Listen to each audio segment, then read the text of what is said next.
السلام علیکم دوستو، کیسے ہیں آپ سب؟ مسلمان ایک جسم ایک جان ہے، لیکن اب کئی گدھ ایک ایک کر کے اس جسم کے تمام حصے بکھرے کرنے کے لیے جمع ہونا شروع ہو گئے ہیں۔ اسرائیلی اخبار دا جیروسلم پوسٹ کے مطابق اسرائیل شام کے بعد اب ڈائریکٹ ایران پہ حملہ کر کے اس کی ایٹمی تنصیبات کو نشانہ بنانے کا ارادہ رکھتا ہے، اور اس آپریشن کے لیے اس کی تمام تیاریاں تقریباً مکمل بھی ہو چکی ہیں۔ اس خبر کی تفصیلات میں یہ بھی لکھا ہے کہ اسرائیل کے ایران اور شام پہ 2024 میں کیے جانے والے حملوں سے اسرائیلی افواج پہلے سے کئی زیادہ مضبوط ہو گئی ہیں، جس کی وجہ سے ان کی 2000 کلومیٹر دور ایران میں کارروائی مزید آسان ہو گئی ہے۔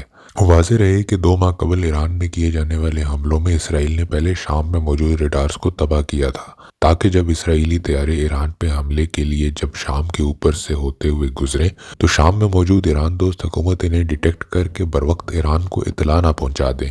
اور اب جب ایران دوست حکومت کا وجود ہی نہیں رہا اور 80% سے زیادہ شامی فوجی تنصیبات تباہ ہو چکی ہیں، تو اسرائیل کے پاس ایران میں کوئی بھی بڑی کارروائی کرنا بالکل بھی مشکل نہیں رہا۔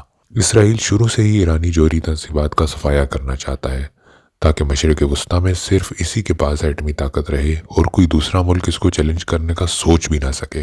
اس کے ساتھ دوسری وجہ یہ بھی ہے کہ سعودی عرب نے اعلان کر رکھا ہے کہ اگر ایران نے ایٹامک بم بنایا تو ہم بھی لازمی ایٹم بم بنائیں گے۔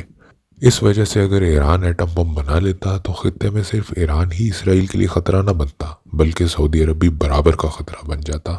1 اکتوبر 2024 کو جب ایران نے اسرائیل پہ میزائل داغے تو اسرائیل کے پاس بہت سنہری موقع آ گیا تھا کہ ایران پہ حملہ کر کے بالآخر اس کی جوہری تنصیبات کو نشانہ بنا لے، مگر حیرت انگیز طور پہ اس نے ایسا کچھ بھی نہ کیا، اور 26 اکتوبر کو ایک محدود حملہ کر کے اسرائیلی طیارے واپس آ گئے۔ گمان یہ کیا جاتا ہے کہ اسرائیل 2 چیزوں کا انتظار کر رہا تھا۔ پہلی چیز ڈونلڈ ٹرمپ کا صدر بن کر وائٹ ہاؤس میں آنا، اور دوسری چیز شام میں باغیوں کا غالب آ کر ایران دوست بشار الاسد کو باہر نکالنا۔ ٹرمپ کا آنا اس لیے ضروری تھا کہ بائیڈن انتظامیہ نے اس بات کے لیے حامی نہیں بھری تھی کہ اسرائیل ایران کی جوہری تنصیبات کو نشانہ بنائے، اور اگر امریکہ اس کے لیے راضی نہ ہوا تو عین ممکن تھا کہ جب ایران جواب دیتا تو بائیڈن انتظامیہ اسرائیل کی مدد کے لیے نہ آتی اور اسرائیل کو تنہا چھوڑ دیتی۔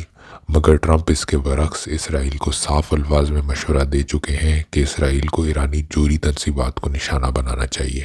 لہٰذا ٹرمپ کے اقتدار سنبھالنے کے بعد اسرائیل کو یہ مکمل کانفیڈنس ہوگا کہ میں آرام سے ایرانی جوہری تنصیبات کو نشانہ بنا سکتا ہوں، اور امریکہ میری مدد کو ہر صورت آئے گا۔ اس کے ساتھ ہی شام میں باغیوں کا غالب آنا کیوں ضروری تھا؟ اس کی صاف صاف وجہ یہی ہے کہ اس سے ایران میں کسی بھی بڑی کارروائی کی صورت میں شام کی طرف سے کسی بھی قسم کا کوئی رد عمل آنا بالکل ممکن نہیں رہا، کیونکہ اس کی تمام فوجی تنصیبات تباہ ہو چکی ہیں۔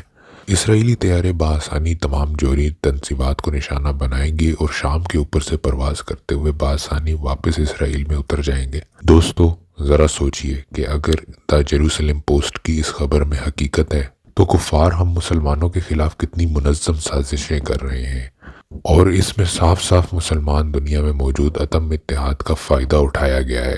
اگر صرف شام میں ہی اتحاد ہوتا تو شاید اسرائیل کبھی اتنی لمبی پلاننگ کر ہی نہیں سکتا تھا۔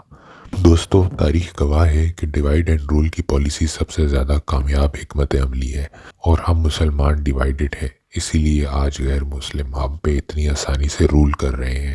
جب تک ہم باہمی اتحاد پیدا نہیں کر سکتے، ہم ہمیشہ ایسے ہی سازشوں کا نشانہ بنتے رہیں گے۔